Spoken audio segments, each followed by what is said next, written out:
Hi, my name is Jen Howse. I'm 47 years old, happily married with two beautiful teenage daughters. I love my life. I'm also living with advanced metastatic pancreatic cancer, which is not something I love. My prognosis is not good, and I wanted to plan some things for my children to help them cope with life once I'm gone. They asked for me to make them videos, which I am very happy to do and had no idea how hard it would be. I think I've gotten past "hi guys" before I've completely broken down into tears. These are not the videos I want to leave for my children. Nothing wrong with tears. We do it a lot around here, but I want to leave them a little something different. As a warm-up for these personal videos, I decided to start a project on some public videos to spread some awareness about pancreatic cancer and hopefully give some insight into what this is like. Today, I'd like to talk about the difference between optimism and toxic positivity. Before I had cancer, I had no idea how to talk to somebody facing such a tragedy. I did not know what to say if someone was going to lose their loved one, and I certainly would not have known what to say to someone who was going to lose their life.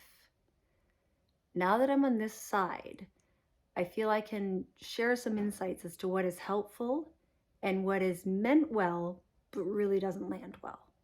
Please know this is just my opinion and that I am saying this with zero judgment and in the hopes that it'll help you in your own lives and conversations.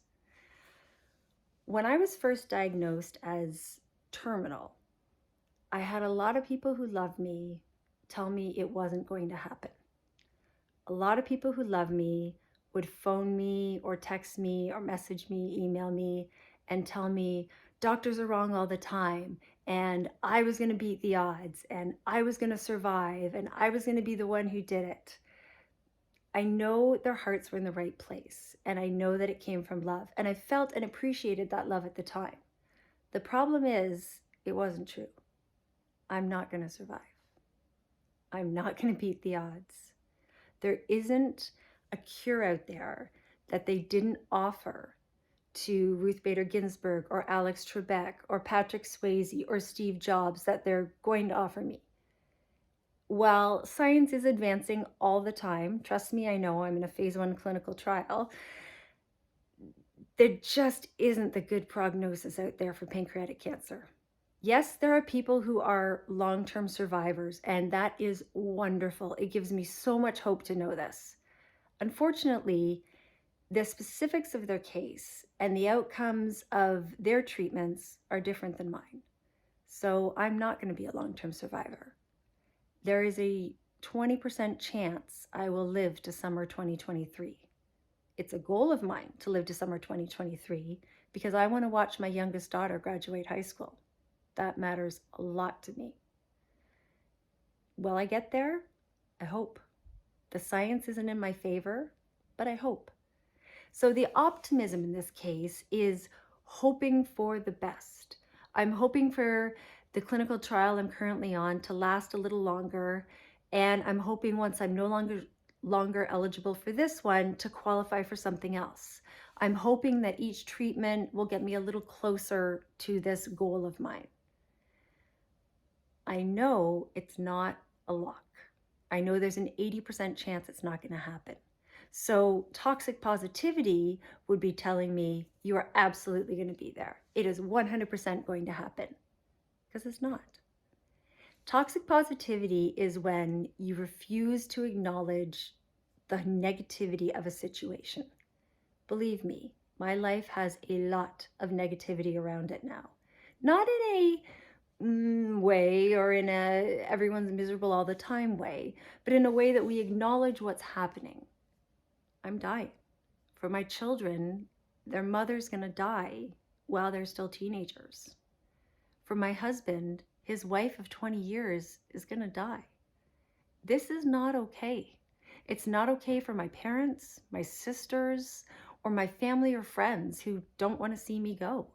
Certainly not okay with me that I'm leaving, but it's happening.